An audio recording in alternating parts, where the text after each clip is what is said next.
засгийн газар өөрөө хариуцлагаас зугтсан гэдгийм үү?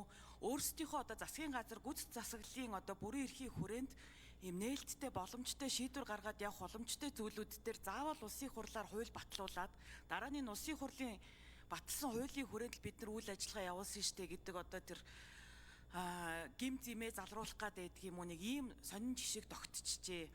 Тэгээд энэ стратегийн ач холбогдол бүхий бүтээгдэхүүний хангамж нийлүүлэлтгээл нэг сүртэй нэртэй тэгсэн ирнэ ерөнхийдөө бол ингээд нэг зөвхөн хідэн заалттай энэ шатхуун импортлогч хэдэн компаниуд Монгол банкнаас зээл олох гэдэг шиг байгаа. За тэгж тэгэнгүүтээ Монгол банкны төв банкны бүр хараад тус байдалд бас халдаад төв банкны хуулийн тодорхой заалтуудыг одоо хамаарахгүй өнтер гэсэн тийм агуулгатай зүйл оруулж ирээд байгаа. Энэ гүйцэтгэх засаглал асуудал байвал түүгээрээ шийдээч. Гүйцэтгэх засаглалынхаа эрх мэдлийнхаа хүрээнд аливаа асуудалд хандаач гэж бас хэлмээр байна. Ягаад вэ гэхлээр дараа нь ахаал энэ их хурлаар хууль баталцдаг. Дараа нь одоо энэ нөгөө шатхууны савны хулгай гэж яригдах юм бол одоо хайшаа их хурл руу заах гэдэг юм уу? Энэ бол бас ингээл их тийм сонин эрх ашигын зөрчил үнэрсэн л хууль орж ирж байгаа. Тэр тусгай зөвшөөрөл эзэмшигч компаниуд чинь энэ 30 гаруй жил үйл ажиллагаа явуулахдаа тэр шатхууны савнуудаа барьждгүй юм уу? Тэгээ нийт хэдэн төгрөгийн асуудал яригадаад байгаа юм бэ? Хичнээн төгрөгийн зээл олох гээд байгаа гэдэгтэр яг тодорхой мөнгөн дүнгийн хариулт авъя. За тэгээд дээрэс нь ер нь бид нар ийм асуудал тийм урт хугацааны байдлаар огт хандахгүй байна. Дандаа нэг юм тулгсан, дандаа нэг юм асуудалт ийм гал унтраах байдлаар хандсан байдлаар хандж байна.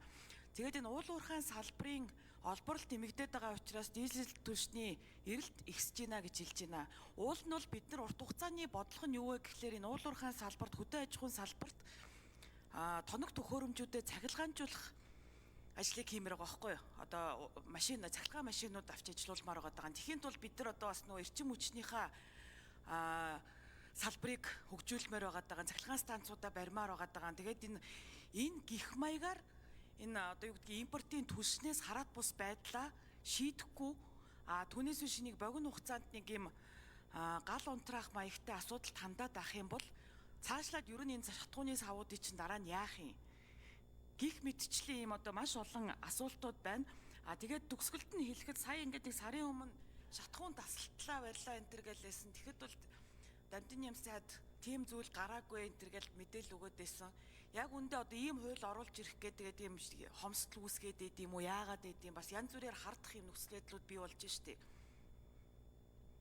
Тэгээд ер нь цаашд одоо энэ шатхууны хомсдол ямар байх юм гэдгийг та бас хэлж өгөөч. Тэгээд ер нь л шатхууны үнийн хувьд бол ийм асуудал үүсэхгүй байгаа шүү дээ. Дэлхийн зах зээл дээр барил нефть бол 60 орчим долларын л үнэтэй байгаа. За жаргалан гишүүн чухал асуудал өндөж шүү. Цаашдаа энэ цахилгаан машины яах, эсэргийгдэх хэрчим үуч хүлэмжээ хийв ууруулах. Тань карбон кредит тооцох гэдэг олон одоо бас ажлуудыг давхар хийж явахгүй бол ингэж гал унтрааж болохгүй гэд. За Дамжны юм шүү. За хууль хэрэггүй яаралтай горим гэхээр би улсын хурлын дэгийн тухай хуулийн дагуу л оруулж ирж байгаа. Яаралтай гормоор бид нэр хилцэхээс өөр арга алга улс орны эдийн засгийн гол хөдөлгөгч хүч одоо түш шатхуун болчиход байна. Бидний гол импортлогч аж ахуйн нэгжүүд маань улс маань бол би хэллээ шүү дээ 95-аас 97% Орос улбаноос авч байна. 35 жил хийгдэггүй байсан шийдлийг хийх гэж явж байгаа шүү дээ жаргалан гишүүнэ. Яагаад энэ өмнөх сайд нар оруулж ирээгүй юм би мэдэхгүй байна. Өөрийгөө сайн ажил хийж гин гэж бодохгүй байна. Хийх ёстойгоо хийж байна. За хууль яагаад хэрэгтэй байгаа юм? Яагаад хууль хэрэгтэй вэ? Яагаад гэвэл Монгол банкнаас репо санхүүжилт гаргахын тулд зайлшгүй хууль хэрэгтэй байгаад байгаа юм. Тухайлсан нэг салбарыг дэмжихгүй гэдэг бодлоготой юм байна лээ. Хууль нь өөрөө тийм. Энэ үндэсний аюулгүй байдалтай холбоотой стратегийн бүтээгдэхүүнтэй холбоотой асуудал дээр тусгаасан хууль гаргаж өгөөч гэдэг хүсэл тавьж байгаа. Тэр нь бас зайлшгүй юм байна лээ. Энийг нь хийж өгч байна. За нийт их усүрийн тухайд бол 1 сарын хэрэглээний шатхууны нөөц хадгалах сав барихад бол 500 тэрбум төгрөг хэрэгтэй. Баригдсан энэ савыг дүүрэхэд 560 тэрбум төгрөг хэрэгтэй. Нийтдээ 1.80 орчим төгрөгний л одоо их усүрийн асуудал яригдж байна. Одоо энэ урт хугацаанд яригдж шүү. За урт хугацааны шийдэл бол ногоон эрчим хүч гэж хэллээ. Үнэн. Ёстой санал нэг байна. Аж үйлдвэр эрс соёлын яамнаас санал гаргаад одоо манай их хурлын дарга эдийн засгийн хөгжлийн сайд байхад хамтраад ажлын хэсэг гаргаад улс орны хэмжээнд тархмал их усүрийн төсөл хэрэгжүүлэхээр ярилцаад судалгааны ажилд орцсон явж байна. Мөн одоо удахгүй бас уулуурхаан техник эдийн төслүүдийн техник эдийн засгийн үндэслэлүүд дээр ногоон эрчим хүчээр ажилдаг байх шалгуурыг тавья гэсэн төлөвлөгөөтэй байна. Мөн аж үйлдвэр эрх соёлын амнаас энэ цахилгаан машинуудыг дэмжих бүх төрлийн татвараас чөлөөлөх тогтоолын төслийг бэлдээд сангийн яамд өргүүлсэн байж байгаа. Хариугаа хүлээгээ байж байна. Засгийн газрын хуралдаанаар оруулж шийднэ. Шатхуунтай холбоотой асуудал дээр бол сая А92 автобензин дээр нэлээд одоо улс төрчсөн асуудал явчлаа. Өдрийн манай хэрэглээ бол улсын хэмжээнд 2000 байсан. Одоо бид нэр 4000-аар хийгээд өөрөөр хэлбэл хүчин чадлаа 2 дахин нэмээд байхад арай гэж тогтворчж байна. Энэ нь өөрөө яг тийм манай шатхуунч өөрөө ингээд аргацааж явсаар гад нэг банк шиг болцсон юм биш. Хүмүүс очиод очирчхоор бүгдээрээ дагаад очирлцдаг. Тэгэл ерөөсөө дуусчих үдэ гэсэн юм айцтай ийм л нөхцөл байдалд хүрчээд байгаа гол шалтгаан бол савгүй. Дээрээс нь их хэмжээр захиалдаггүй.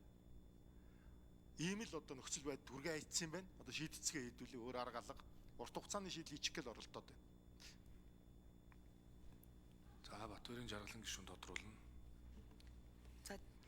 За тэгэхээр Данилын сайдын танилцуулснаар бол нийтдээ 1 их 80 тэрбумын санхүүжилтийн асуудал яригдах юм байна.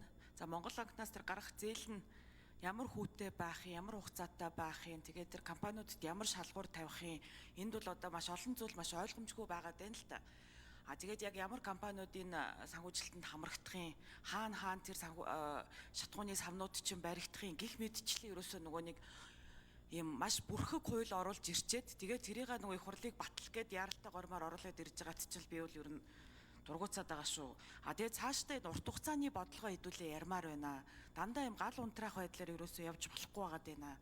Тэгээд энэ стратегийн ач холбогдолтой энэ төр гээл яриад эхлэхээрээ бас бурууддаг асуудлууд бол биднэрт өмнөх олон жилүүдийн хугацаанд бол байсан. Тэгэхээр энэ асуудалд бол маш их тийм одоо болгоомжтой хандах хэрэгтэй гэж би хувьдаа бол үзэж байна. Гишүүдтэй ч гэсэндээ асуудалтай бас нэлээд сайн танилцж байгаа саналаа өгөөрэй. За Дамжны гишүүн. За энд одоо Монгол банкны бодлогын хүү 12%. За энэ хинд өгөхийг бол арилжааны банк шийднэ. Дамжин яам шийдэхгүй, аж үйлдвэрийн яам шийдэхгүй, төр шийдэхгүй. Хувийн хвшил өөрсдөө арилжааны банкнд очино. Арилжааны банк Монгол банкнаас тусгаалan энэ шатхуунд зориулж байгаа их усүр энэ стратегийн бүтээгдэхүүн буюу энэ шатхуунтай холбоотой дэд бүтц сав бас эргэлтийн өргөтэй холбоотой зээлээ аж ахуйн нэгжүүд авна. Үнэгүй мөнгө хэд ч өгөх гээд байгаа асуудал байхгүй. Зээл авна. Зээлээ төлнө. За хоёрдугаарт бол энэ байралтай холбоотой асуудал түрүүн бас би их хурлын гишүүдийн асуултанд хариулсан. Тодорхой бус та бас сонсоогүй байж магадгүй. Бүсүүдэд байгуулна. Бүсүүдэд стратегийн байрлал тодорхойлж ээж тавина. Манай хэрэглээ их тодорхой байдаг. Дараачийн одоо аж үйлдвэртэй холбоотой төслүүдийн байрлалуудыг бол бид нэр зарлчихсан байгаа. Энэ дээрээ одоо явнаа. За жаргалан гишүүн юм үндэслэлтэй асуудлыг хөндөж байна. Тэгээ өнөөдөр орой Дамжны гишүүн та одоо жаргалан гишүүн тухайлан тайлбарлаж өгнө шүү хойлоо. Тэгээ та хоёр өнөөдөр орой уулзна. Нэг яралтаа горимоор хууль оруулж ирчээд байна. Тэгэхээр нэг яралтаагаар уулзах хэрэгтэй. За баярлалаа. Чуулганы хурал